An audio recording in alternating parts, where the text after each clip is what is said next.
Let's talk Sun Belt Conference Tournament with Matt Stewart. He's locked on Sun Belt.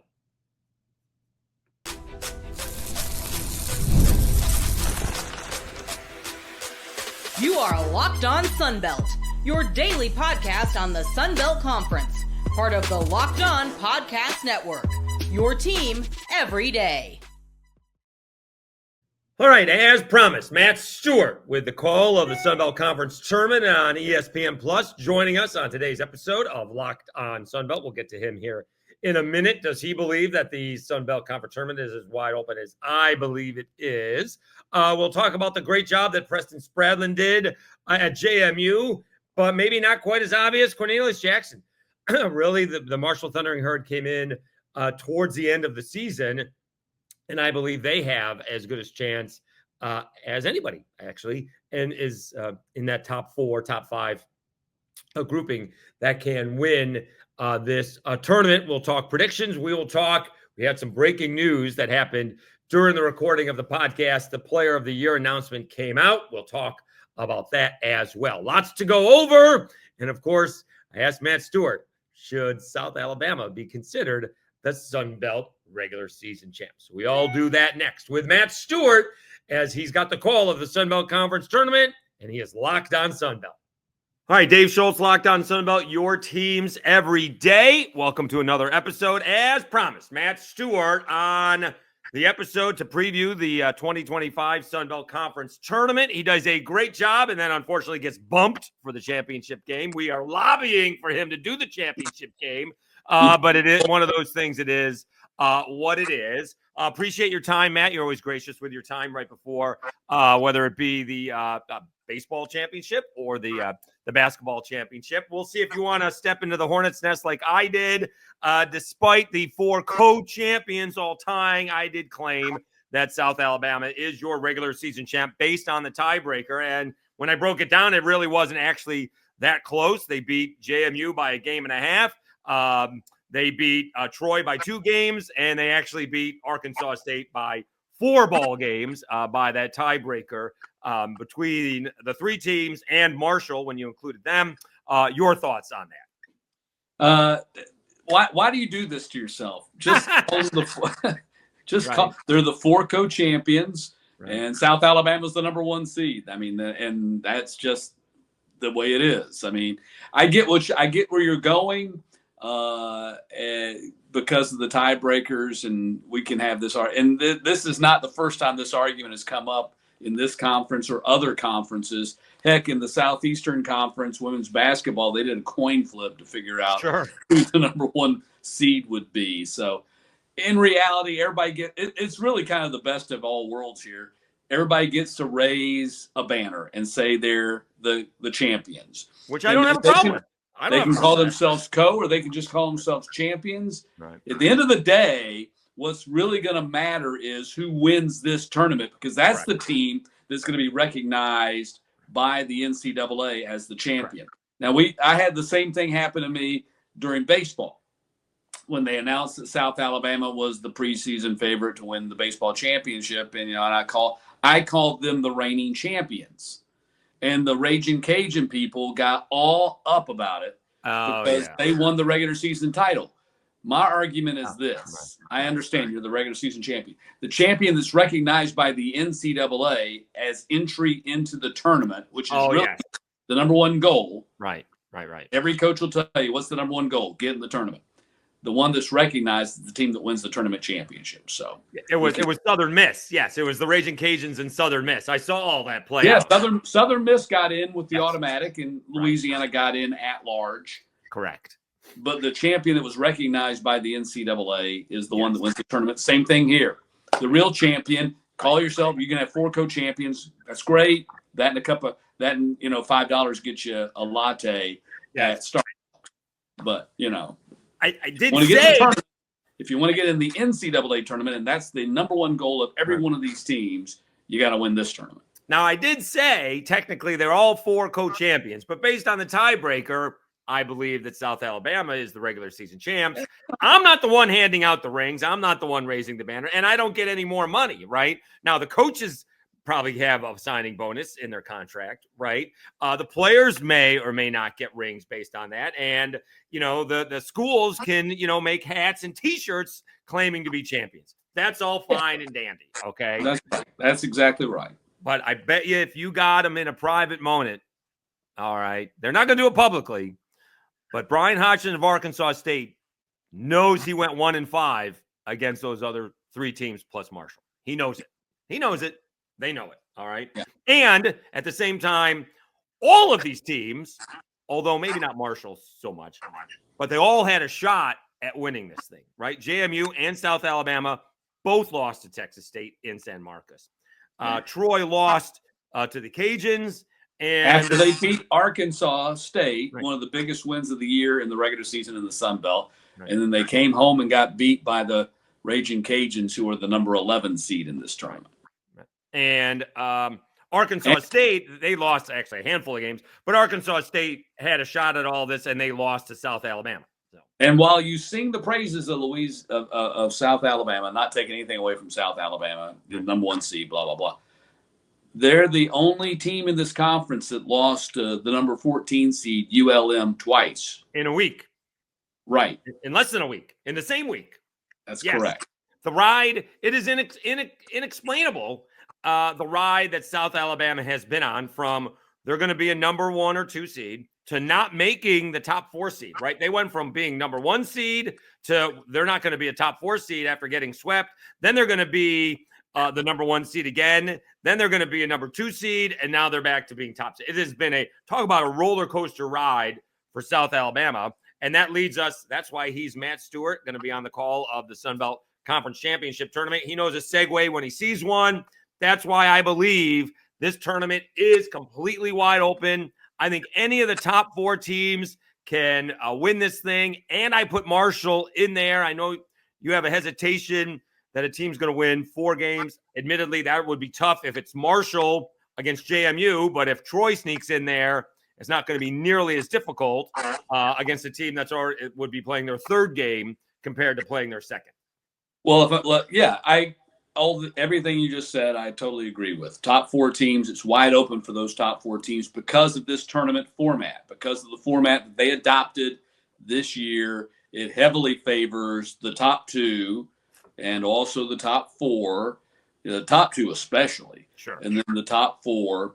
And then outside of that, I think it gets a little sticky. I think, with Marshall being the 5 seed, that means if they win, they're playing the 4 seed Arkansas State. Correct. And, and if they win that one, they're facing South Alabama. Yeah. Or no, South Alabama. Yeah, no, you're right. It would be South Alabama. South Alabama. So in order for them to get to win this thing, that means they got to win 4 in a row. They got to beat a lesser seed in their first game, whoever that may end up being that they play. Georgia State, right? And then they're going to have to beat Arkansas State and South Alabama back to back. Yeah. With the fatigue factor now working against them because they played multiple games and facing Arkansas State and South Alabama fully rested.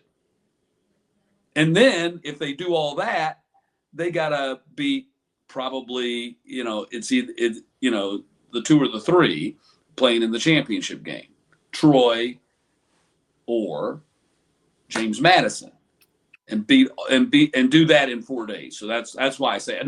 Nothing against their talent level or their ability. If it's a straight up fight and everybody shows up at the arena and they've all had 2 or 3 days rest, that's not the case. So that's why I say that about. Well, big difference if it's Troy or JMU, because it's 100% more game if it's Troy. That's one less game. If it's JMU, now JMU's played 1 and Marshall will have played 3. Big difference. Where Troy, they will have played another whole ball game as we're talking. That's correct. But they would have played 1 less. Right, You're right.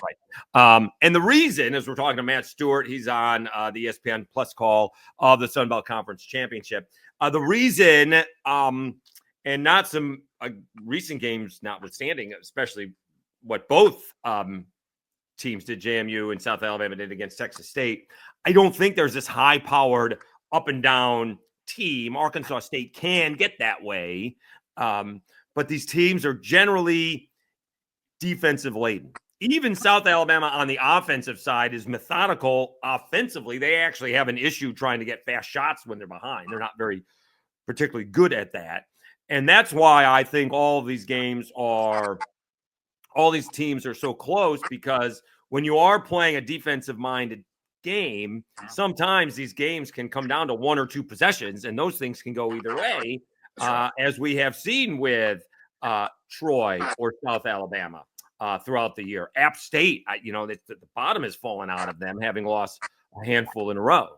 And yet it can go the other way, because they do have Miles Tate and CJ Huntley. They can reel off a couple of wins in a row because they can play defense, because that travels, and because there's not in the last couple of years, an App State or a Southern Miss or even a Bob Marlin, James Madison last year. Or James Madison that is putting up 85 points a game, generally speaking. Yeah, I mean, I think we can make a strong argument for, again, talking about the top four as to why they can win this thing. But I think we can also probably make a different argument as to why they won't win this thing. So I think they all have their strong suits. South Alabama maybe showed you something there, when they beat Arkansas State late in the season and just shut them down defensively, held them, 25 points or close to it, 20 to 25 points below their per game average. Maybe they showed you something right there. Maybe they unlocked the magic box. And I agree with you. Defense travels. That's what coaches always say. It's cliche, but it is true. Your shot may abandon you and your offense may abandon you. But if you can play defense with effort and keep the other team from scoring, you have a better chance of winning. So I will say this, and maybe you know this off the top of your head. I looked it up, so we'll go with this. I'm also, part of it is wide open. I think only 3 times in like the last 15 years, the 2 top seeds have played for the championship. And one of them, I believe, was Georgia State and Georgia Southern when it was 38-36. And if I'm not mistaken, I'd have to go back and look. Wasn't that the last time they did this format, a format similar to this, where the top 2 teams got byes into the semifinals? Oh, yeah. It was never that way. It hasn't been that way so far in Pennsylvania. No, I believe so you said that, the 1 and the 2. Right. I think that might have been the case. I'd have to go back and look, but, that would play in. That's what we're doing this year. So, right. Right. I mean, and so it hasn't. So my point is here. I would say if I was betting money, right, I would put my money on the 1 and the 2, not because of who they are, but just because they're the 1 and the 2 in this format. See, I'm doing it the other way. I don't think that both South Alabama and JMU are going to end up playing against each other just based on history. Okay. And you might be right. You might be right. I don't feel strongly enough about it. I feel strongly about the format more than I feel strongly about how this format is going to influence the outcome of this tournament more than I do the actual teams that are playing, because I think the format is going to do what it was intended to do, and that's protect the best teams. Right. Now, how could they couldn't have possibly predicted a 4-way tie for the regular season title. I don't know that that's ever happened. I'm trying to think of any conference where that's ever happened. Maybe it happens all the time and I can't think of it. But, so there the tiebreakers really did come into play. What you did in the regular season really had a lot of weight in determining where you're going to end up in this tournament. So we'll wait what happens, but I think they're coming out. I think, Marshall, as good as they have been, it's going to be really hard for them. So I think it's coming out of the top 4. Let's take a timeout. When we come back, we'll talk with 3, 2, 1. Let's take a timeout. We'll take a break. 3, 2, 1. Let's take a timeout. We'll come back and continue our conversation with Matt Stewart. He's got the call of the Sun Belt Conference Championship on ESPN+.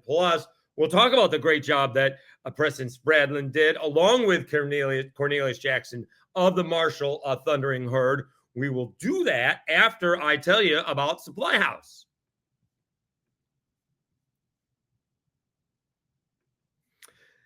Get the supplies you need from the site made for the skilled trades. Supply House. Whether you're into plumbing, HVAC, or electrical work, Supply House is the reliable way to order products online. Their easy-to-use website is packed with helpful resources and the latest product info to get help that you need to get the job done right. Plus, with complete inventory of over 200,000 parts from the 400 top brands, you'll find exactly what you need. Delivered fast from coast to coast. Need help with an order? Supply House offers expert support and industry-leading service, so you'll always talk to a real person. And for trade pros looking for an extra edge, their free Trade Master program offers exclusive perks like a dedicated phone line, free shipping, and discounts on every order. Thousands of skilled professionals are already taking advantage. Now it's your turn. Join the Trade Master program today at supplyhouse.com/TM and start ordering plumbing, HVAC, and electrical supplies with just a few clicks. Plus, use promo code S-H-5 for 5% off your first order. That's supplyhouse.com.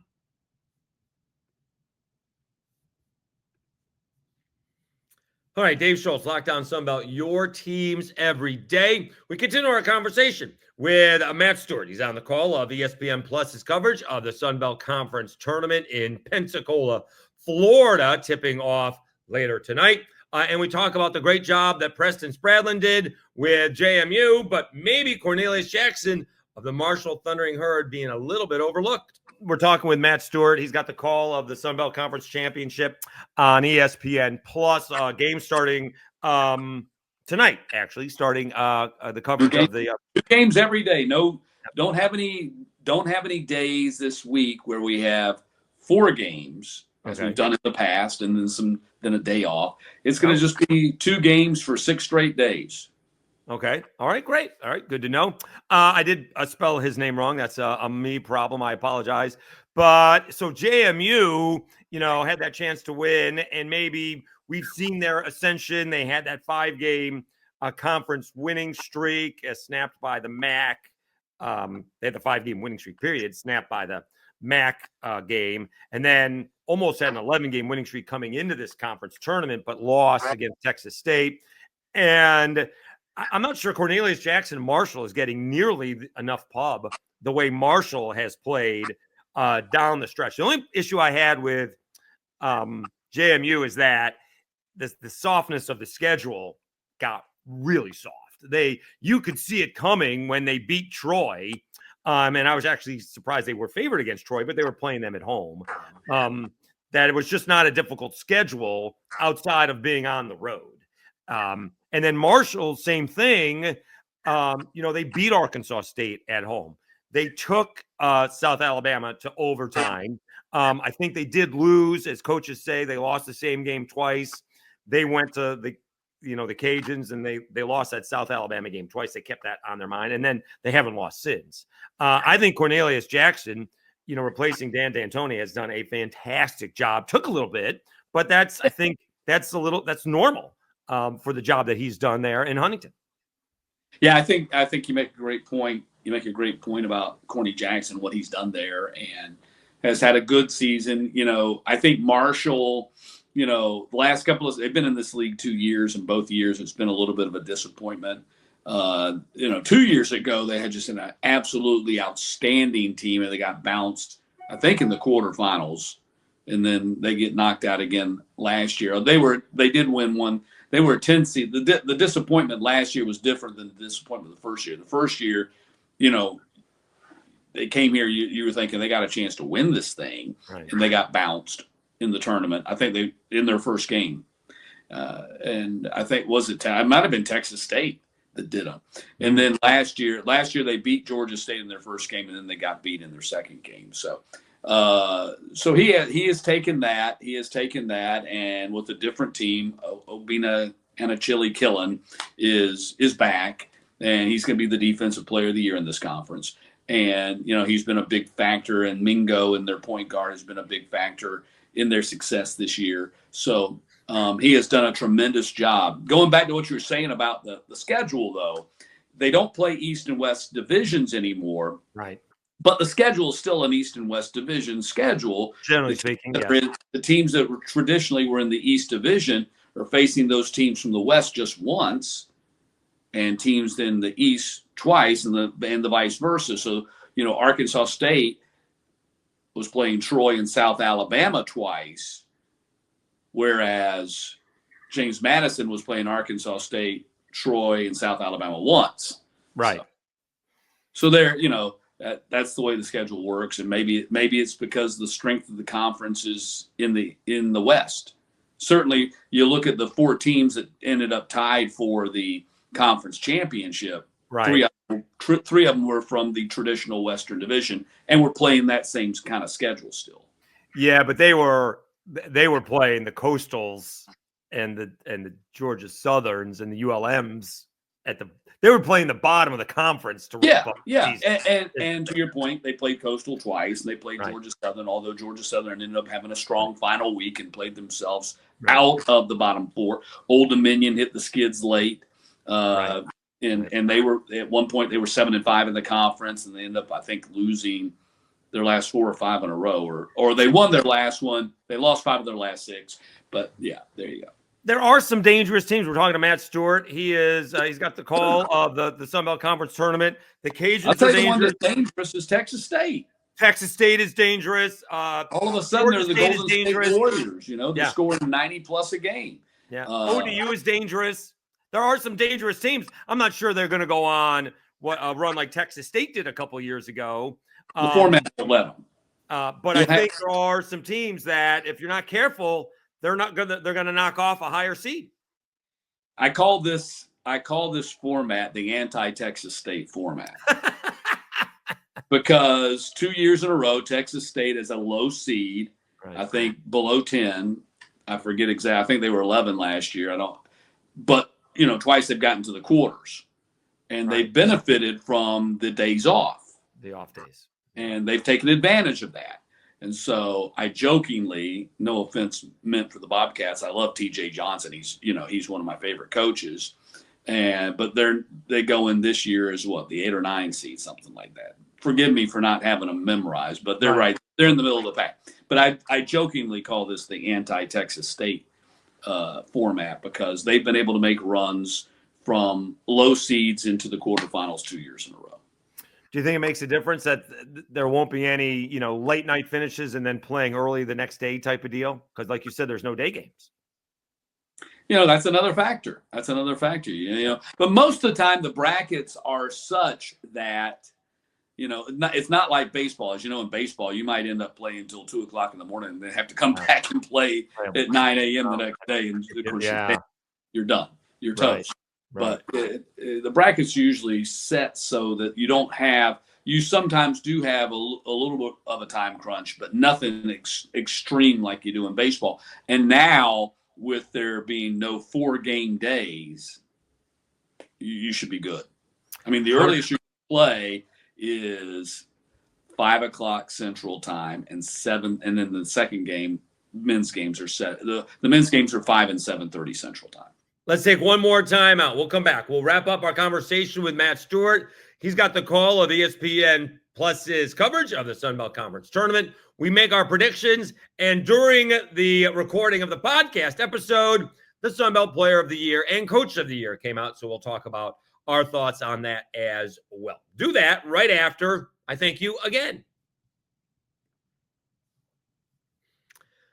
We are also close to 1,880 subscribers. We really do appreciate it. Spring football is in the air. We got this great week of college basketball. We will see who emerges. Again, I think it's going to be one of the top 5 teams. Don't know who. I am rooting for Richie Riley. I'm putting my biases out there. It is what it is.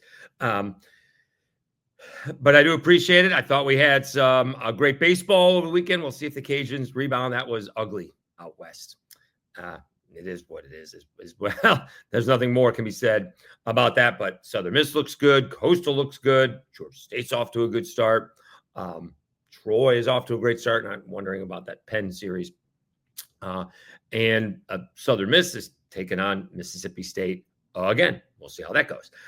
Please continue to support the channel. Really do appreciate everyone's support and their feedback. Did not realize I was getting into a little bit of trouble, I guess, raising everyone's dander about, South Alabama being the number 1 seed in regular season champs. But I don't mind everyone defending their team. I do believe that everyone would have taken that up if their team had won.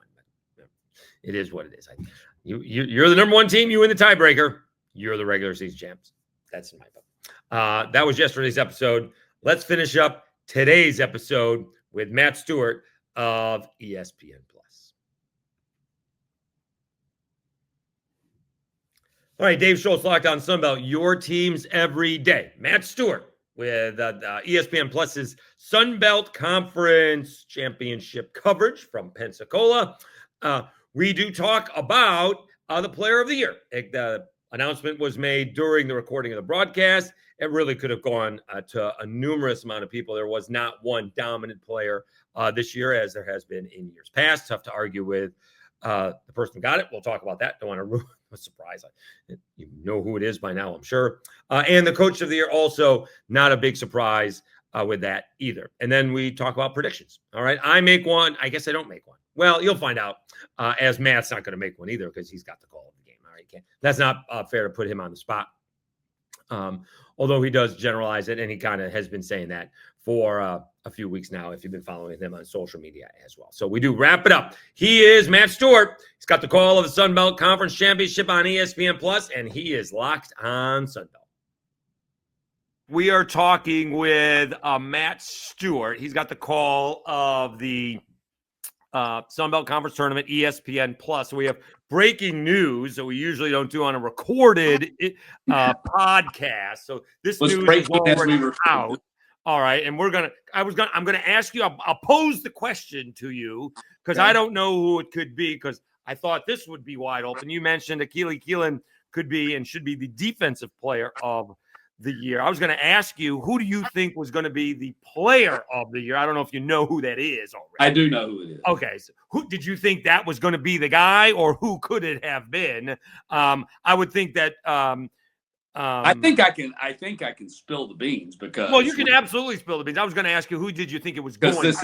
Because this is. So you know who it is too? I do know who it is. Yes. Okay. Yeah. So I thought a guy that really just individually could have been it, but there was just no way it was going to happen because his team played so poorly, was Denijay Harris from from Southern Miss, correct, who led the conference in double doubles. He was top 10 in the nation in double doubles. He averaged a double double.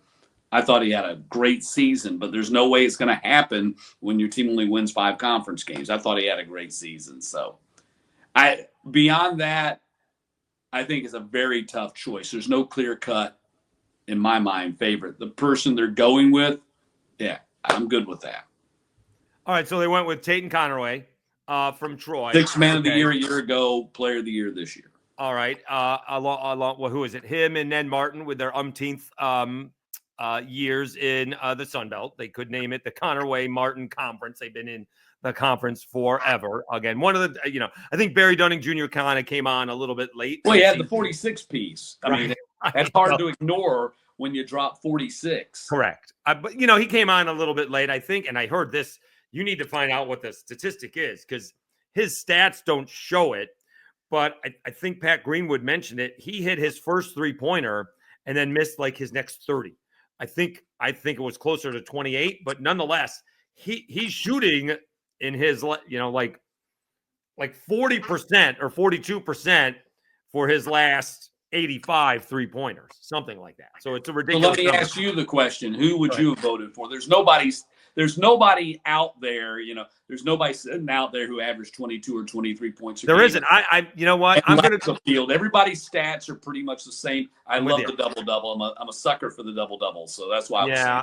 I can't. I mean, you could have gone Miles Tate. I can't, or CJ Huntley for that fact of the matter. But they're app and and they're in the middle of the pack. And typically this is an award that goes to conference regular season champion, or in this case, a co-champion. Sure. Yes, I cannot say that Tayton Conerway did not deserve the award. Tayton Conerway is kind of the Miles Tate of Troy. Yes. So yes, he absolutely is deserving of the award. He's one of those guys that you love to watch if you're a Troy fan, and can be a little annoying if you're not a fan of Troy. I think it comes down to, in this race in particular this year with the Sun Belt Conference Men's Basketball Player of the Year, again, we don't have anybody whose stats just blow you out of the water. Everybody's got some warts. For instance, Conerway is not a great three-point shooter. He's less than 30%. How many players of the year, conference players of the year today in today's basketball could win an award shooting 27 or 28%, but he does so many other things well. And he had 91 steals, which is just an absolute blow your mind stat. So, I mean, out of all the stats, that's the one to me that just it's like 3 a game. It blows your mind. That just happened. So, but steals are not typically the kind of stat that wins you Player of the Year award. Right. Maybe a Defensive Player of the Year award. But I always have to say Obinna Anachili Killa. You can't ever say his name short. You got to say all 3 names together. Anachili. It is okay. So I would say Anachili, but you say Anachili. All right. It's not tomato. It is Anachili. I always call him Anachili Killa. Okay. I'm not saying I'm right on this one. No, I think South Alabama is the regular season champs, but you can easily go with Anachili. I think during the games I just call him Oak. O-A-K. Easy way. Now, Richie Riley did get the Coach of the Year, and I always think Coach of the Year, he was also very well deserving. But I feel that was also based on expectations. What were they predicted? 11th? And they did. To me, they did win. That's the way I vote, and I don't vote on this award, but on other awards, that's how I vote on Coach of the Year. What were the expectations? They were, I think, picked 11th, and they were the number 1 seed, regardless if I think they're regular season champs. But again, Preston Sprayland did it. New coach, whole new team. Like Xavier Worthy is like the only dude coming back. He did it with a whole new squad. And in the past, that would have been. I get what you're saying, and I don't discount it. In the past, that would have been like, well, that's it. Whole new team, but everybody's a whole new team anymore. Usually, that's right. Yes. I mean, we have teams that have 10. The anti that is Troy, right? Who brings everybody back. Correct. And Conerway's been there since the 90s. Yes, you're correct. They bring in the Rigsbys, and they just bring everybody back. Yes. I was just going through their stuff on my flight, and they're. It's by and large the same team as it was a year ago. And but the point is, in today's age of the transfer portal, the fact that you're coaching a whole brand new team, maybe not as big a deal as it used to be, because so many people now every year are coaching a brand new team. Well, that's true. And to be straight with you, obviously Richie Riley has been at the forefront for that way before the portal started. He's always had a brand new team. Yeah, the cool thing about Richie Riley, though, the thing I love about what he does is he goes and mines the D2 player. Yeah. He goes and finds that D2 player, mammoth chip on his shoulder, because not only did he, he didn't even get, D1s wouldn't even give him an offer. D1s weren't even interested in him. And then, after they put together this great career playing D2 basketball, he opens that transfer portal door and says, come play with us in the Sun Belt Conference. He does it so well. They do it every year. And that's where they find gold. They find those diamonds in the rough. Every year he signs those players that, even the people that are doing business in the transfer portal, even they miss them. But Richie doesn't miss them. Well, he's got the NAIA's second leading scorer, just over 20 points a game, just committed. They'll have a big turnover, but Miles Corey can come back and Barry Dunning Jr. can come back, and not to start this ball rolling, but, if South Alabama wins this thing and they pick somebody off in the NCAA tournament, does he pull a Mark Byington? Because, that's going to happen. And by the way, what a job Mark Byington. It's a little bit different situation for the Sun Belt team this year because, Byington, they were able to go in. What were they, the 11th seed? They went in as an 11th seed to the NCAA tournament last year. They have 30 wins. Right. Well, it's all about matchups. They got a good matchup. They got but they got a good matchup because they were an 11th seed. They won 30 games and they were an 11th seed, so they got a good matchup. The Sun Belt champion this year is not going to go in with an 11th seed. So yeah, but that zone, it'll be interesting if they have to pick up somebody that can shoot it. Well, I guess everybody can these days, or a huge big man, it'll be a problem. But if they screw, you've seen it. That zone is a weird zone, and and that's the beauty of it. That's why while we're talking in this vein about that's what makes it that makes them a little intriguing if they can get into the tournament, which I think would be the first time since 2008, if I'm not mistaken. Okay. If they can get into the tournament, got short prep time for something that's a little bit more unusual defensively, pose some problems for a team, cause them some headaches, make them really work for it. Who knows? Well, we're getting the cart ahead of the horse. They haven't even. We are. They haven't won the Sun Belt tournament yet, and they got to do that. The only problem with South Alabama is they allow the most 3-pointers. So sometimes a lot of them go in. That's the problem. That's the way the 3-pointers work. Sometimes they do, but sometimes they don't. So my only prediction is I don't know. I really don't. I don't have a problem saying I am rooting for Richie. I don't have a problem saying I'm rooting for Riley. But I don't have any idea who's going to win this thing. I think all 4 teams and Marshall can win this. Do you have any idea? Because again, JMU was a different team when Elijah Hutchins-Everett fouled out. If he doesn't foul out, they win that game. Of course, Mark Freeman missed the front end of 2 free throws that would have ended the game. I do happen to think it's wide open. Any of the 4 teams can win it, and Marshall. You don't necessarily agree with me and Marshall. I look, and again, like I said, going back to what I said before, it's not about Marshall. It's not about their talent level. It's not about their coach. It's just about the path. The amount of games. Their path is their path out of the top 5 teams. Their path is demonstratively more difficult than the other 4 in front of them. So that's the only reason I say that about Marshall.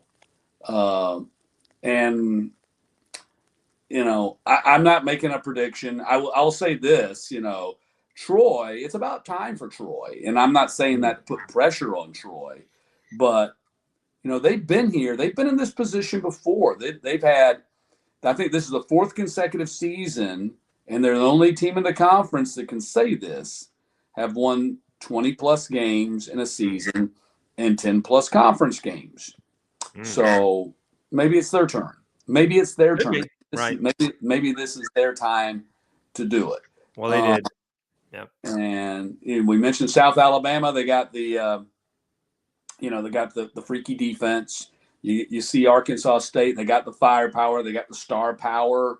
Izaiyah Nelson got voted ridiculous. Sun Belt 3rd team. I mean, if he had played his entire season like he did the final week of the regular season, he'd have been player of the year. Yeah. I mean, 30 points and 20 rebounds. I mean, he would have been the player of the year in this conference. So. Yeah, he came on late too. Like, Barry Dunning Jr. had the 46 in a loss to Texas State. Izaiyah Nelson had a huge ball game. He had like 20 and 15 against South Alabama in a losing effort. He was ridiculous in that ball. He out-rebounded, I don't think it was 20 and 15. Izaiyah Nelson out-rebounded South Alabama on his own. He had more rebounds than he's been incredible. He's been incredible. Sun Belt Player of the Week for the final week of the regular season. He ends up 3rd team honor. Just a great player. And of course, they got the firepower. I mean, if we're just basing it on star power, I would like Arkansas State's chances. But they are favored. They are. And up until mid-February, if we'd done this podcast in mid-February, we probably all would have been saying Arkansas State. But Troy and South Alabama caught them there, and beat them a couple of times, and a little bit of the mystique is worn off there on that. Perhaps. He is Matt Stewart. He's got the call on ESPN Plus of the Sun Belt Conference Championship from Pensacola, Florida. It all gets started with the first 4 tonight. Really appreciate it. What time is that? Is that 5 and 7 Central time? 5 and 7:30 Central. Okay. 5 and 7:30 Central for our first 2 games. And then it goes all the way until Monday when the Sun Belt will crown their champion. That game can be caught on ESPN2 nationally. Really appreciate the time, Matt. Be sure to put a beignet on my tab. Tell them I sent you. I do. I will do that. I'll just mention your name. I'm sure they'll hand it over. Absolutely. I appreciate the time, Matt. Have an enjoyable tournament and have a great call. We will be watching. Thank you so much for your time. Thanks, Dave.